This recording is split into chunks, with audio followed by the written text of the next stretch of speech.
오늘은 로마서 1장 16절, 17절 말씀을 통해서 여러분들과 함께 예수 그리스도 안에 나타난 하나님의 나라를 살라 제목으로 은혜의 말씀을 나누겠습니다. 오늘 본문은 이렇게 이야기합니다. 복음은 모든 믿는 자에게 구원을 주시는 하나님의 능력이다. 복음을 믿으면 구원을 주시는데 하나님의 능력으로 된다 그랬습니다. 하나님의 능력이 믿는 자를 구원하신다는 것.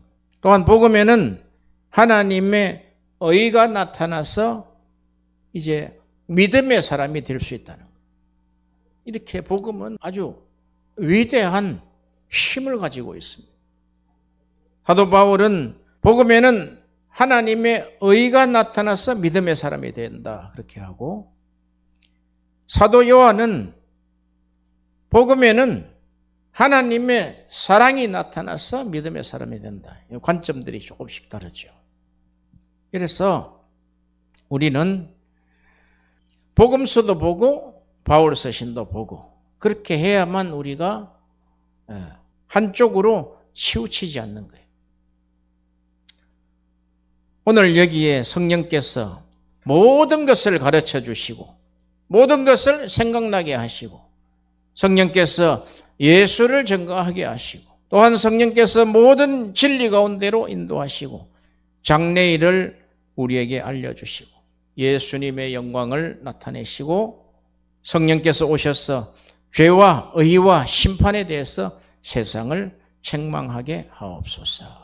이렇게 성령께서 우리에게 오셔서 주시는 유익이 이렇게 다양하단 말이에요. 이 다양한 것을 한쪽으로 치우치면 안 된다 이 말이에요. 이 다양함을 우리가 복음의 스펙트럼이라 그렇게 이야기합니다. 우리가 햇빛을 받아서 프리즘을 통과시키면은 색깔이 7색깔 무지개로 나타나죠. 물론 그 안에는 수천 가지의 빛이 있어요. 그러나 뉴턴이라는 분이 이 프리즘을 발명해서 이 빛의 색깔을 밝혀냈는데 이것을 7가지의 색깔이다라고 이렇게 정해버렸어요. 그 7가지는 7이라는 하나님의 완전한 수를 해서 7가지로 정하니까 그 정한 것이 지금까지 내려오고 있습니다. 무엇을 말씀드리려고 하냐면 이렇게 복음에도 예수 그리스도를 통해서 이런 7가지 빛처럼 빨간빛도 나오고 보라색 빛도 나오고 녹색 빛도 나온다는 거예요. 이걸 프리즘의 스펙트럼이라 그렇게 이야기합니다. 오늘도 우리에게 1만 마디 방언보다 깨달은 말 5마디로 가르치게 하옵소서. 복음은 이렇게 다양한 결과를 가지고 있어요.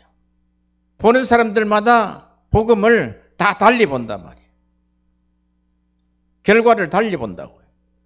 사도 바울은 이 복음에는 하나님의 의가 나타난다 그랬어요. 이 복음에는 하나님의 의가 나타난다는 것을 설명하기 위해서 로마서를 썼다고요. 로마서. 하나님의 의가 나타나야 된다.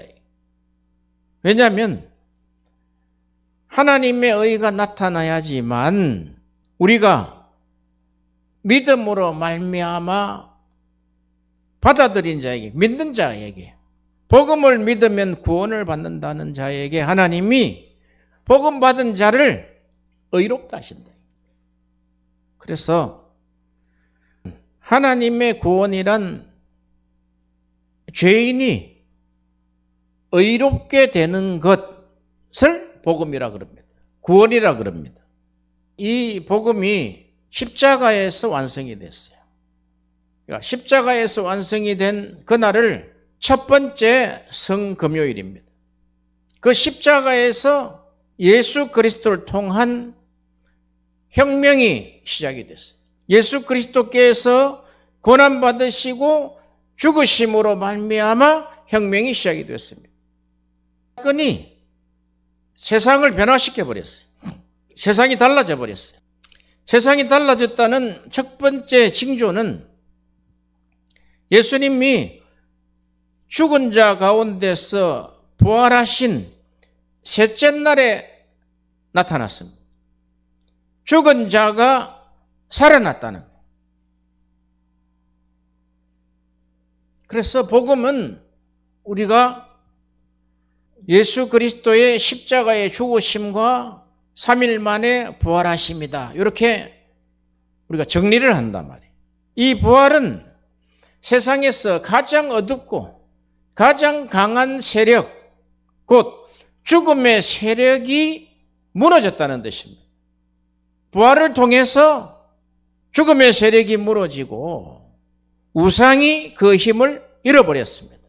로마서 1장 18절 이하에는 인간을 불경건하게 만드는 것은 우상의 힘이다, 그렇게 했습니다. 모든 사람들이 죄를 범하였음에 하나님의 영광에 이르지 못한다는 결론에 이르게 된단 말이죠. 그 우상이 완전히 힘을 잃어버렸다는 거예요. 십자가에서 완전 승리하셨기 때문에 그렇습니다.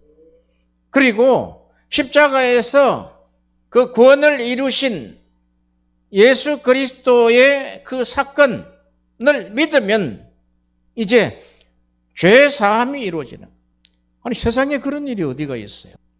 누가는 그렇게 이야기해요.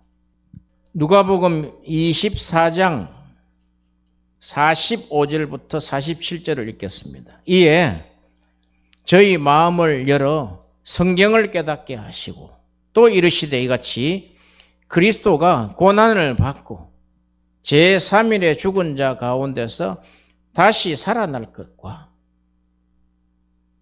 또 그의 이름으로 죄 사함을 얻게 하는 회개가 예루살렘으로부터 시작하여 모든 족속에게 전파될 것이 기록되었으니 너희는 이 모든 일의 증인이다. 자, 이 우리 늘 읽는 거 아니겠어요? 그런데 지금 성경을 깨닫게 하실 때 이 성경이 구약 성경이단 말이에요. 구약 성경에도 똑같이 신약에 나타난 복음의 설명을 선지자들이 한 거예요. 그러니까 선지자들이 선포한 그 예언과 메시지는 복음입니다, 복음.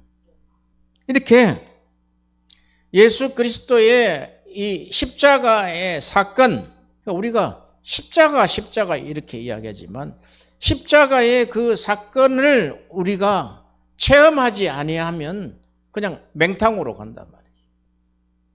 그 십자가의 사건이 도대체 어떤 능력이냐인 거죠. 그러니까 구원을 주시는 하나님의 능력이 된다는 거예요. 그렇게 해서 이제 너희들이 정인이 되어야 되는데, 여기에 정인은 말티스입니다. 순교자라는 뜻입니다. 너희가 이 일에 죽음을 불사하고 이 일에 정인이 되라는 거예요. 그 증거가 그리스도가 고난을 받고 제3일에 죽은 자 가운데서 살아날 것. 그리고 두 번째, 그의 이름으로 죄 사함을 얻게 하는 회개가 예루살렘으로부터 시작해서 모든 족속에게 전파되어야 된다. 두 가지입니다, 두 가지. 십자가 사건과 제3일에 부활할 사건을 정인해야 되고, 정언해야 되고, 두 번째는 죄 사함에 대한 정인입니다. 그러니까 죄 사함을 하는 그 정인은 죄 사함 받지 못하면 정인을 할 수가 없어요. 어떻게 죄 사했는지를 그가 실제로 체험해야 된다는 거예요. 우리는 늘 그럽니다. 십자가로 우리가 구원을 받고 예수 십자가 지심으로 나를 구원했으니 내가 찬송합니다, 이렇게 하지만 그것이 그냥 입에서 나온, 입에 발린 이야기가 아니라 그것이 우리의 실제의 고백이 되시기를 바랍니다. 그 고백이 되려면은 십자가의 그 죽으심과 부활을 체험해야 된다. 그럼 그걸 어떻게 체험하느냐? 그걸 로마서 6장에 보면은 그것을 그리스도와 연합하는 사건이다, 그렇게 했어요. 이렇게 그리스도와 연합된 사건이 있을 때 내가 그리스도의 십자가에 함께 십자가에 못 박히고 그가 부활할 때 나도 함께 부활에 연합한 자가 되어야지만 복음을 전가할 수 있다는 거예요. 자, 그런데 한번 봅시다. 이 사건이 호세아서 13장 14절에 이렇게 기록했어요. 내가 저희를 엄부의 권세에서 속량하여 사망에서 구속하리니 사망아 너의 재앙이 어디 있느냐? 엄부야 너의 멸망이 어디 있느냐? 뉘우침이 내 목전에 숨으리라. 사도 바울은 이 구절을 가져다가 사망아 너의 쏘는 것이 무엇이냐? 이제 그가 힘을 잃었다는 거예요. 사망도 힘을 잃고 우상도 힘을 잃고 예수께서 모든 사람들이 엄부로 빠져야 되는 것도 이제 중지시키고 승리하셨다는 거예요. 이제는 너희가 멸망받는 존재가 아니고 엄부에 멸망받는 존재가 아니고 사망으로 인하여 너희가 재앙을 받는 존재가 아니다는 거예요. 하나님이 저희를 엄부의 권세에서 속량했다는 거예요. 구속하셨다는 거예요. 이 이야기는 이렇게 이 사건을 체험한 12명의 제자가 있었죠. 물론 그 성찬할 때 500여 제자가 있었어요. 소수의 무리들이 있었단 말이에요. 그래서 너희들이 이제 그 일에 증인이 되라는 거예요. 그런데 이 증인은 세상 일반 사람들이 수용하지 않는 다른 세계의 정보다는 거예요. 그래서 이 정보가 하나님 나라의 정보다는 거예요. 그래서 복음을 전하면은 반감이 일어나고 복음을 전하면은 악해져서 사람을 죽이는 것이 바로 그런 것이다. 너희들이 지금 가지고 있는 너희의 지금 이성, 너희가 맞다고 생각하는 것을 뒤집어 버리기 때문에 그렇습니다. 왜? 인생이 태어났다가 생로병사에서 죽는 것은 한 이치인데 너희가 예수를 믿으면 영원히 죽지 않을 것이다는 거예요. 우리가 여기에서 한 가지 메시지가 뭐냐면 누군가가 가서 죄인들에게 이와 같이 이루어진 죄사함, 사면, 죄인이 사면받는 것을 널리 선포해라는 거예요. 복음 전하라 그러니까 복음 전하는 것을 굉장히 무겁게 생각하는 사람들이 많아요. 오늘 본문에 그러잖아요. 나는 복음을 부끄러워하지 않는다는 거예요. 왜 부끄러워하지 않느냐 하면은 이 복음은 너희가 처해 있는 죄와 사망 권세 속에서 너희가 이 복음인 예수를 믿으면 사면을 받는다. 사면. 여러분 죄인들에게 중죄인들에게 사면보다 더 큰 좋은 소식이 있겠습니까? 그러니까 우리는 좋은 소식이다라고 이야기하고 굿뉴스 그렇게 이야기하지만 좋은 소식을 좋은 소식 되게 하지 못했다는 거예요. 당신 이거 믿으면 이제 죄사함으로 당신 이제 사망으로 끝나는 인생이 부활될 수 있어. 당신 죄 사면받았어. 그 죄사함이 그거 아닙니까? 근데 사면했다 이게. 복음은 너를 사면하는 것이다.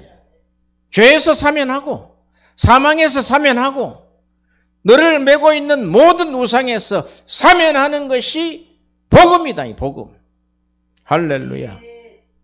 이것을 우리는 복음 전파, 이것을 선교라 합니다. 간단하게 우리에게 이야기하잖아요. 간단하게. 너희는 가서 모든 족속으로 제자를 삼아 아버지와 아들과 성령의 이름으로 세례를 주고 그리고 내가 너희에게 분부한 모든 것을 가르쳐 지키게 하라. 그 안에 핵심 뉴스가 뭐냐면 너희들이 죄 사함을 사면받을 수 있는 인생의 대죄악인 그 죄를 사면받을 수 있는 소식을 가지고 왔다. 굿뉴스가 굿뉴스가 된다는 거예요. 기독교의 선교는 예수님이 십자가에서 거두신 승리의 실행을 의미합니다. 이미 이루어졌는데 그걸 더 어렵게 전하지 말라는 거예요. 이제 이미 십자가에서 우리 인류의 모든 죄를 다 사면시켰다. 믿기만 하라. 믿기만 하라. 믿기만 하라. 너 죄를 하나님이 사하셨다. 누구든지 너희가 죄를 사하면 죄사함 받을 것이요 누구든지 정죄하면 정죄를 받을 것이다는 엄청난 우리에게 능력을 주셨단 말이에요. 죄사함을 선포해라는 거예요. 사람들에게는 죄사함을 선포하고 악한 원수 마귀들한테는 정죄해라는 게 정죄. 여기에서 우리가 이 복음을 완성한 그 십자가 그리고 3일 만에 부활한 그 예수 그를 믿는 자마다 멸망을 당하지 않는다는 거예요. 우리가 예수 십자가에서 아주 귀중한 메시지가 죄사함이에요. 부활이라요. 부활. 안 죽는다. 안 죽는다는 거예요. 내가. 아니 그렇게 좋은 소식인데 그렇게 좋은 소식을 전해야지 복잡하게 그냥 윤리적으로 이야기하면 안 된단 말이에요. 이제 다시는 안 죽는다. 얘. 죽어도 산다. 얘. 죄를 사면했다. 얘.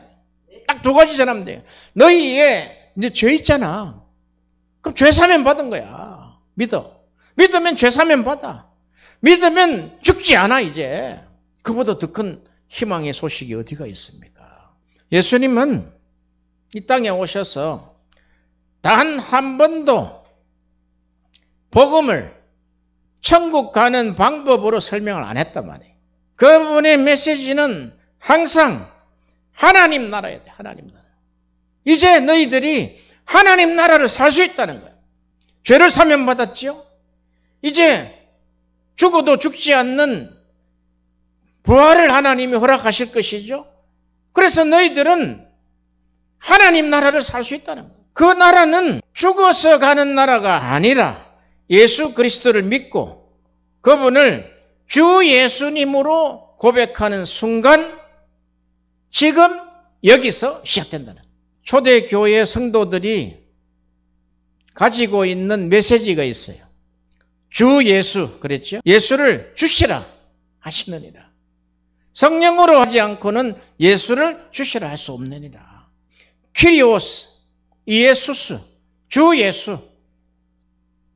구약 성도들은 말라크, 엘로하이크 그랬죠. 하나님이 우리를 통치하신다. 신약에서는 키리오스, 이에수스, 나의 왕은 예수다는 거예요. 나의 주인은 예수다, 예수. 이렇게 예수 그리스도를 믿고 그분을 주 예수로 고백하는 순간 지금 여기서 하나님 나라가 시작된다는 거예요. 너무나 간단하지 않아요? 너무 복잡하게 많이 알고 있다고 우리가.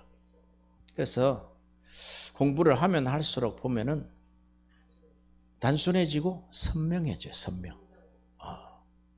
복음이 뭐냐? 그럼 예수를 믿으면 너희가 사면을 받을 수 있다. 죄사함 하지만 현대어는 사면이에요. 사면. 탕감 받는다. 탕감. 그리고 죽어도 다시 살아난다는 거예요. 제자들이 그 사건을 체험했잖아요. 눈으로 직접 봤잖아요. 그러나 보지 않고 믿는 자는 더 복되도다 그랬죠. 그러므로 구원은 하나님의 통치가 내 삶에 들어오는 사건입니다. 말라크, 엘로하이, 퀴리오스, 이에수스 그 초대교회 순교사를 쭉 보면은 믿음 있는 사람들은 여기에 확실한 믿음이 있는 사람들은 딱 죽기 전에 한마디 해라 그러면은 퀴리오스, 이에수스, 주 예수님 그 한마디면 끝이라는 거예요. 주 예수 이름을 부르고 순교한다는 거예요. 그게 성경의 스데반의 순교에 나타납니다. 스데반이 마지막 눈을 감을 때 탁 태어난 말이 주 예수여, 주 예수여, 내 영혼을 받으시옵소서. 끝. 이렇게 우리가 복음을 가진 자가 이렇게 명쾌한 이 메시지를 가지고 있습니다. 그 복음은 구질구질하지 않다는 거예요. 주 예수여, 딱 죽을 때도 주 예수여 내 영혼을 받으소서. 구원은 하나님의 통치가 내 삶에 들어오는 사건이며 그 사건으로 영생의 삶이 시작됩니다. 하나님과 깨어졌던 관계가 회복되고 하나님을 알고 사랑하고 신뢰하며 살아가는 것이 바로 영생입니다. 고린도 후서 5장 15절에 저가 모든 사람을 대신하여 죽으심은 산자들로 하여금 다시는 저희 자신을 위하여 살지 않고 오직 저희를 대신하여 죽었다가 다시 사신 자를 위하여 살게 하려 함이니라. 이것이 구원의 목적이며 이것이 영생의 삶입니다. 구원받은 자의 삶이 이런 거다는 거예요.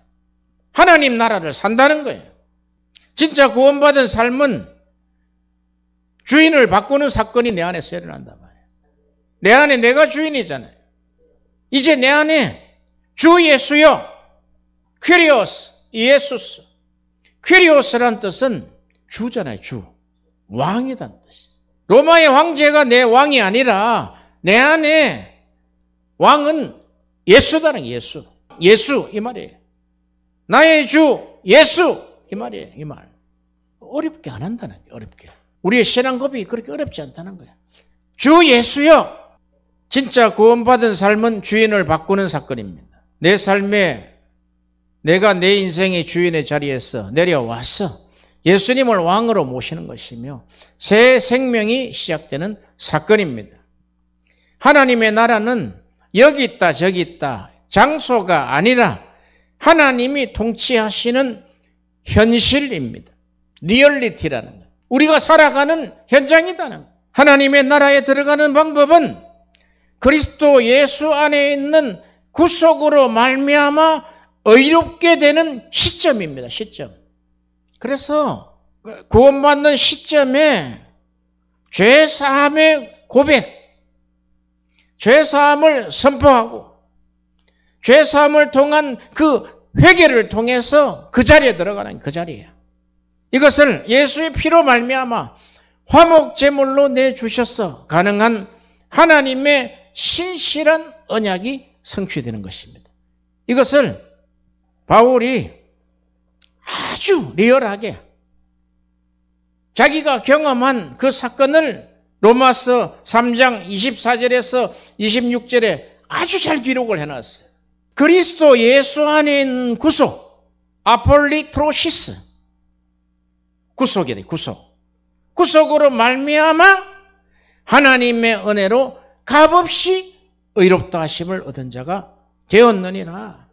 그러므로 이 예수를 하나님이 그의 피로 인하여 믿음으로 말미암는 화목제물로 세우셨다. 힐라스테레온. 이는 하나님께서 길이 참으시는 중에 전에 지은 죄를 간과하심으로 자기의 의로심을 나타내려 하심이니 곧 이때에 자기의 의로심을 나타내서 자기도 의로우시며 또한 예수를 믿는 자를 의롭다 하려 하심이라.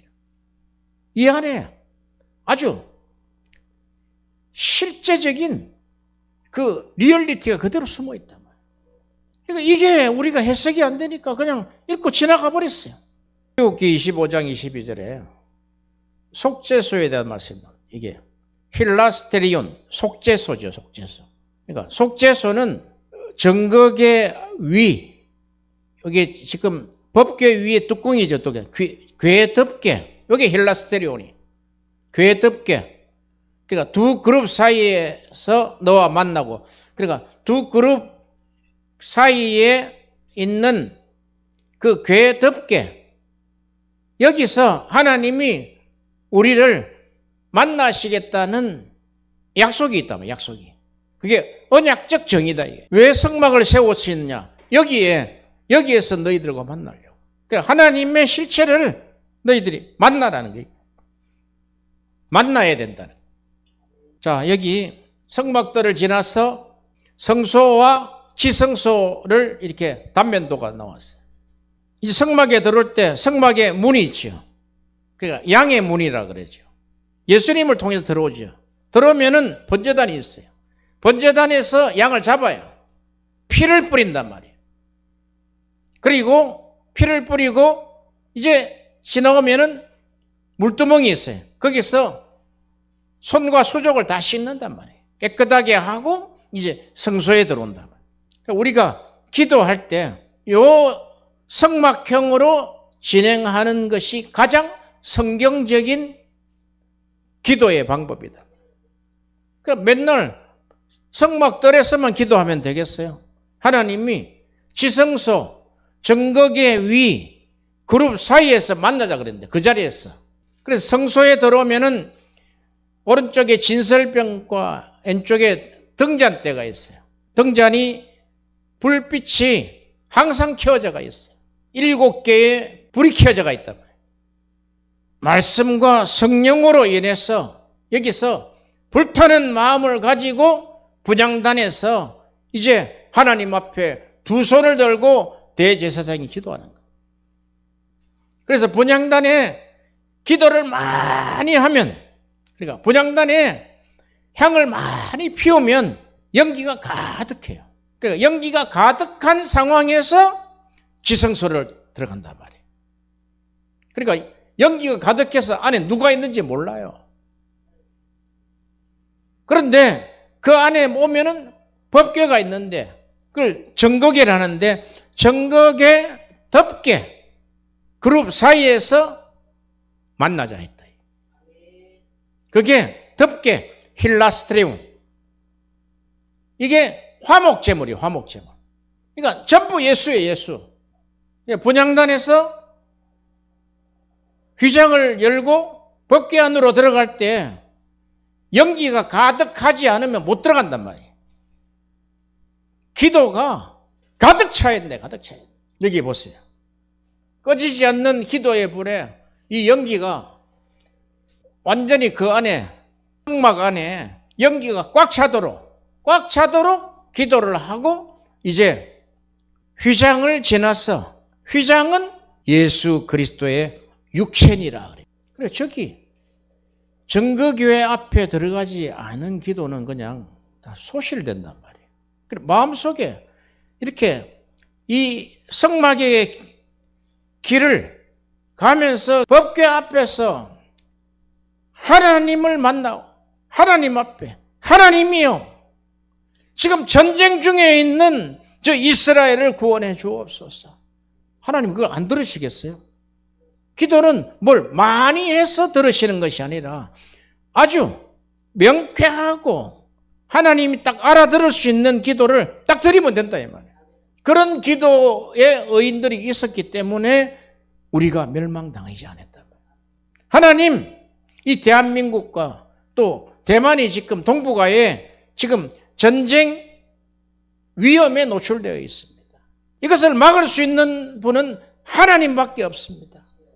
우리의 죄악을 용서하옵시고 하나님이 이 일을 이루어 주옵소서. 간단히 그렇게 하면 되는 거예요. 1만 마디 방언의 위력처럼 깨달은 말 5마디의 위력이 있다. 위력이. 할렐루야. 이렇게 우리가 와야 될 곳이 이 자리다. 이 자리. 이 자리가 속죄소, 시은소라 그러죠. 하나님의 은혜의 자리, 시은좌, 속죄하는 곳. 이 속죄하는 곳에서 화목제물로 이제 속죄가 됐다는 거예요. 이 사건을 믿는 자는 이제 속죄가 됐다는 거예요. 이게 3장, 로마서 3장 24절, 26절이다. 그리스도 안에 있는 구속, 아폴리트로시스, 구속. 예수 그리스도 안에밖에 없다. 이거는. 예수 그리스도 안에 있는 구속으로 말미암아 하나님의 은혜로 값없이 의롭다 하심을 얻은 자가 되었느니라. 이 예수를 하나님이 그의 피로 인하여 믿음으로 말미암는 화목제물로 세우셨으니 힐라스트레움, 속죄소, 이 궤 덮개, 힐라스트레움. 그리고 이 본문이 이스라엘 백성들이 너무나 잘 알지 않겠어요? 성막 안에 있는 그 기구와 식양과 그 안에 사용법과 또 그 안에 죄인들을 구속하시는, 속죄하시는 방법들을 너무나 잘 알고 있단 말이죠. 이 로마서 3장 24절 26절이 신령과 진정한 예배, 영적 예배의 길을 제시하고 있으며 진정한 기도의 길을 우리에게 제시하고 있다는 거예요. 그러니까 속죄소에서 만나자는 거예요. 여기서 너와 만나자는 거예요. 여기에 오라는 거예요. 여기에 오면 예수의 피가 있다는 거예요. 너희가 예수의 피로 힘입어 성소에 들어갈 담력을 얻었나니. 할렐루야. 그 길이 새롭고 산 길이다 그랬단 말이에요. 히브리서 10장 19절 20절이에요. 왜 다른 데에 가서 기도하냐, 다른 데 가서. 이 힐라스테리온을, 속죄소를 하나님이 우리 안에 세우셨대요. 우리 안에. 여기 있다 저기 있다가 아니다. 이게. 하나님 나라는 여기서 시작한다. 구약 성경을 썩 펼쳐보면은 가장 구약이 이야기하고 싶은 게 있단 말이에요. 구약이 이야기하고 싶은 가장 큰 주제는 출애굽이다. 출애굽. 그러니까 여기 속죄소, 아폴로트로시스, 이 속죄소에서 새로운 출애굽이 시작이 된다. 여기서 새로운 유월절이 시작이 된다. 유월절이. 그 피가 있잖아요. 피가. 홍해, 붉은 바다잖아요. 피잖아요. 피. 그러니까 출애굽은 하나님이 우리를 해방시키는 거잖아요. 노예와 완전 종되었던 노예 생활에서 우리를 사셔서 구속이죠. 해방시킨단 말이에요. 이게 구약에 나타나 있는 하나님이 말씀하시고자 하는 그 그림에 대한 신약적 표현이단 말이에요. 구체적으로. 새로운 아폴로트로시스, 새로운 구속, 구약의 새로운 유월절, 새로운 출애굽. 출애굽의 긍정적 목적은 이스라엘이 해방되어 언약의 하나님을 자유로이 예배하는 것. 그러니까 하나님이 이제 진정한 예배자로 부르시기 위해서 출애굽을 시켰다고. 그런데 출애굽에 다른 것을 가지고 오면은요, 안 돼요. 다른 엉터리 신학이 된단 말이에요. 그래서 이 속죄소는 힐라스테리온, 속죄소는 하나님이 약속하신 장소요. 이스라엘을 죄에서 정결하게 하셔서 그분과 만날 수 있는 장소, 자기 백성을 만나는 장소, 그 만남을 위해 백성과 성소를 깨끗하게 하실 장소인 힐라스테리온.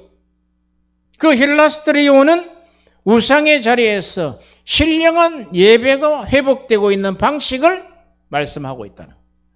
그런데 이 속죄소는 예수 그리스도의 죽음의 장소요. 그 결과 정결한 장소입니다. 그래서 여기에서 너희가 참회가 이루어져야 된다는 거예요. 기도 안에서 참회가 안 이루어지면은 뭐 다른 데서 이루어질 데가 없죠. 이게 쉽지 않아요. 참회가 쉽지 않아요.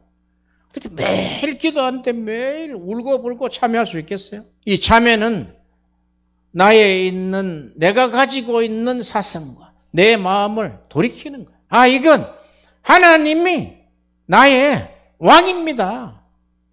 그것이 참회의 시작 아닙니까?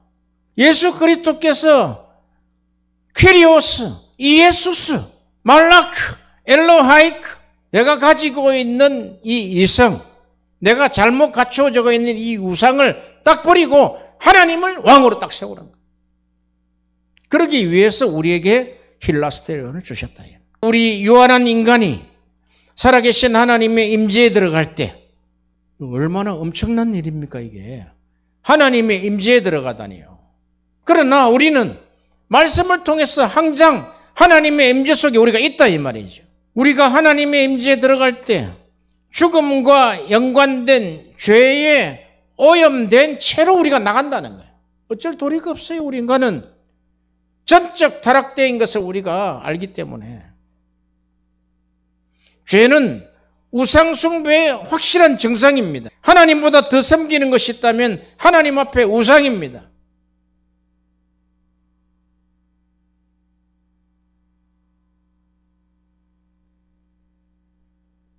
하나님의 영광을 위해서 하지 않는다면 어찌 우상이라 하지 않겠습니까? 그래서 이 하나님의 나라, 하나님이 통치하시는 곳, 하나님이 들어가는 것은 이것이 전투 상황이라. 마태복음 11장 12절에 세례 요한 때부터 지금까지 천국은 침노를 당하나니 침노하는 자는 빼앗느니라. 여기 천국, 하늘나라지요. 하늘나라는 너희가 이 땅에 살지만 빼앗아야 되는 거야. 침략해야 되는 거야. 이 말이죠. 이와 같이 의롭게 되는 사건인 칭의 사건은 메시아와 하나 되는 세례를 받음으로 이미 죽어 장사되었고 새 생명으로 부활된 사건으로 예수께서 겪으신 그 일이 그리스도 안에서 그 백성에게도 그대로 전가되는 것이라는 것입니다. 우리 개혁 신학은 전가입니다. 전가. 예수 그리스도의 의의 전가입니다. 믿는 자에게 그대로 전가시켜준다는 거예요. 예수 그리스도의 의를 전가시켜 주셔서 우리가 하나님 앞에 의롭다고 하고 또한 하나님이 의로우시니까 또한 예수님이 의로우시니까 전가된 우리도 의롭다고 보신다는 거예요. 그것이 하나님의 나라의 시작이요. 그것이 구원의 시작이요. 그것이 예수 그리스도와 연합된 세례의 시작이요. 이 안에서 이 성경에서 우리에게 구원을 말씀하시고자 하는 그 내용의 핵심이 로마서 3장 24절과 25절에 너무너무나 구체적으로 나타나 있다. 이 사건을 우리가 예수님과의 인격적인 만남, 그러니까 예수님과의 인격적인 만남을 굉장히 많이 이야기하잖아요. 예수님을 만났습니까? 당신 예수님과 인격적인 만남이 있었습니까? 하는데 실제로 이 힐라스트레온에 들어와야 된다. 우리는 얼마든지 믿음으로 들어갈 수 있단 말이죠. 위대한 종교개혁가 마틴 루터가 악의 세력을 맞서는 궁극적인 자기 보호책은 나는 세례를 받았다. 나는 그리스도와 연합이 되었다. 그거 이상 방패가 없더라는 거예요. 그 혼자서 로마 가톨릭과 대항할 때 얼마나 눌렸겠어요. 죽이려고 덤벼들죠. 그냥 이단의 괴수로 딱 정해버렸는데. 그런데 그의 믿음의 방패는 나는 예수 그리스도와 함께 세례받아서 죽었다. 죽었다. 나는 지금 부활과 연합이 되었다는 그것을 늘상 선포했다는 거예요. 우리는 지금 예배드리고 기도하는데 누가 총칼 들고 막지 않잖아요.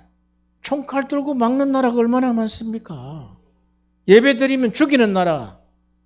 예배드린 사람은 죽인다고. 북한도 그러고 북아프리카도 그래요. 무슬림 지역이 그렇단 말이에요. 그럴 때 우리 안에 이 강심장이 되게 할 수 있는 나는 예수 그리스도와 함께 세례받았다. 나는 연합되어 있다 이거예요. 난 내 안에 이 속죄소 힐라스트레온이 있다 이게. 화목제물인 예수께서 날 위해 죽으시고 그 의를 나에게 전가시켜 주셨다. 그러므로 나는 의인이 되었다. 나는 죄인이지만 의인이다. 골로새서 1장 26절 27절에 이 비밀은 만세와 만대로부터 오므로 감춰진 것인데 이제 그의 성도들에게 나타났고 하나님이 그들로 말미하여금 이 비밀의 영광이 이방인 가운데 어떻게 풍성할 것을 알게 하려 하심이라. 이 비밀은 너희 안에 계신 그리스도니 영광의 소망이다 그랬어. 지금 이걸 로마서 3장 24절 25절을 지금 이야기하는 거예요. 지금 이 비밀, 그게 안 되니까 성경이 해석이 안 되는 거예요. 이 비밀을 우리가 전하는 거예요. 그래서 초기 가톨릭에서 초기 선교사들이 전 세계로 이제 예수회에서 선교사를 보낼 때 간 사람들마다 다 순교를 당했죠. 그들이 전하는 것은 딱 하나예요. 예수 그리스도. 예수 그리스도. 요 예수 그리스도를 전하는 크리스찬. 그러므로 그리스도인들의 유일한 소망은 하나뿐입니다. 그리스도 안에서 연합하는 것. 예수 그리스도의 고난과 죽음은 세상을 변화시키는 방법이며 예수 그리스도의 고난과 죽음은 나를 변화시키는 방법이다. 어디에서? 힐라스트리오. 아니 어떻게 변화시키겠어 우리를? 그냥 두들겨 패서 그냥 변화시킵니까? 억지로? 아닙니다. 이 자리에 오게 하셔서 우리가 정말 죄인이라고 하는 참회가 이 자리에서 이루어진다는 거예요. 그러므로 이 고난과 죽음은 승리의 수단인 동시에 승리를 실행하는 수단입니다. 고난만이 승리하게 할 수 있다는 거예요. 그게 예수 그리스도의 고난의 신비다고, 신비. 이사야 53장에 나타나는 그가 찔림은 우리의 허물을 인하며, 신비다, 이 신비. 그가 상함은 우리의 죄악을 인하며, 그가 징계를 받음으로 우리가 평화를 누리고, 그가 채찍에 맞음으로 우리가 나음을 입었다. 이 고난의 신비, 메시아가 우리를 위해서 고난을 받아야 이거 신비다는 거예요. 하나님의 신비다는 거예요. 전적 타락되고 전적 부패된 인간은 고난을 회피합니다. 고난을 회피하고 행복을 추구한단 말이에요. 이 고난의 신비를 모르기 때문에 그렇다는 거예요.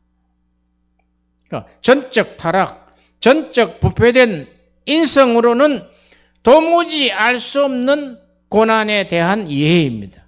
고난에 대해서 예수 그리스도의 고난의 신비는 말 그대로 미스테리예요.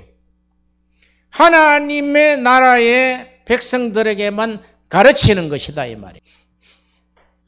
일반적인 그리스도인들은 편안함을 추구하는 그리스도인들 이렇게 하면 돼요. 인생의 편안함을 추구하는 그리스도인들에게는 이 고난에 대한 신비가 불편한 메시지입니다. 왜? 너희가 복음과 함께 고난을 받으라 그랬으니까. 아니 복음과 함께 왜 우리가 행복하기를 원하는데 왜 고난을 받아요? 그것은 부패한 인성을 가진 사람은 알 수 없다는 거예요. 예수님도 십자가를 지시기 전에 하신 말씀이 있어요. 내가 12군단 되는 그 천사를 소집해서 한순간에 모든 원수를 물리칠 수 있었다는 거예요. 그러나 그렇게 하시지 않고 그가 고난받고 십자가에 죽으셨다는 거예요. 이게 예수 그리스도의 혁명이라는 거예요. 약속에 의한 것이죠. 그분이 완수하신 혁명은 고난을 통해 승리를 쟁취하는 언약적 사랑이라는 힘의 승리였습니다. 예수님의 고난과 자신을 내주시는 사랑으로 승리했습니다. 예수님이 십자가로 가져가신 아낌없는 사랑과 동일한 단계여야 하는지 이해를 하게 되는 것입니다. 사랑은 언제나 고난을 받는 것입니다.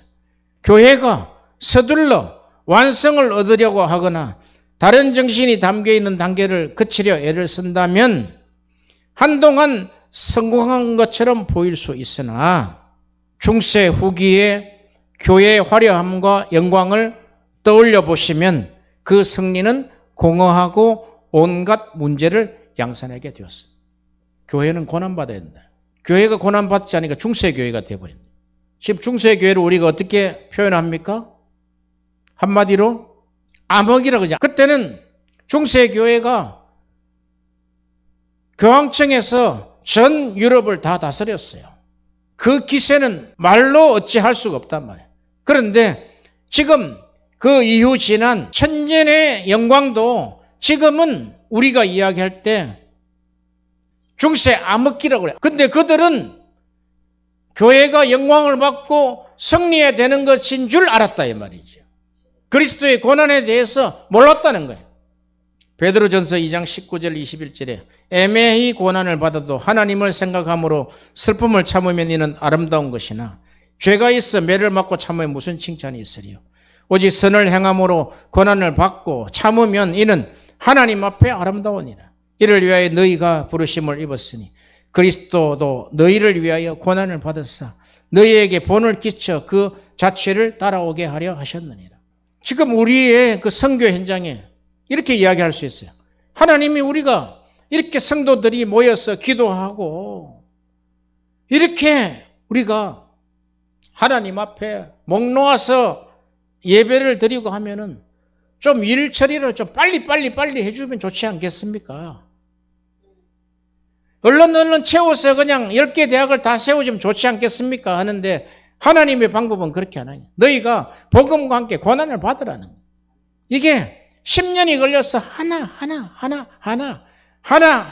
하나씩 가대, 하나씩. 그래야지 안 무너진다는 거예요. 왜 성령께서 말할 수 없는 탄식으로 성도를 위해서 간구하겠습니까? 예수님도 그가 육체로 계실 때 심한 통곡과 눈물로 혼란스럽고 고통스러운 중보는 새로운 창조 세계를 가지기 위한 하나님의 계획의 핵심 초점이 된다. 예수님이 십자가에서 마지막 돌아가시기 전에 엘리 라마 사박다니 했죠. 그게 무슨 뜻입니까? 그러면 그게 예수님이 십자가 지시려고 하는 그 언약적 성취를 하기 위함인데 그 말이 이해가 됩니까? 어떻게 됩니까? 그 고통의 신비를 우리에게 가르치는 거예요. 그리스도 안에 있는 자, 연합된 자들은 그게 최종적인 우리 인생을 좌우하는 그게 초점이다, 이 초점. 아니, 내가 주를 위해서 이렇게 세계 선교를 하는데 선교가 웬 말입니까? 그런데 그 초점에 보면은 엘리 라마 사박다니. 나의 하나님 어찌하여 나를 버리시나이까? 예수님이 그 고난의 신비의 정점을 우리에게 가르치고 가신 거예요. 육체의 고통 때문에 그렇게 했습니까? 그렇지 않습니다. 그분은 이미 각오한 분이고 이미 그가 말씀 중에 제자들에게 나는 십자가에 죽고 3일 만에 부활할 것이다 한 분이 왜 그런 이야기를 하냐 이거지. 고난의 신비를 우리에게 말씀하시려고. 어렵죠 이게. 고난받는 교회, 고난받는 성도들은 십자가의 이 메시지를 집중하게 되어 있어요.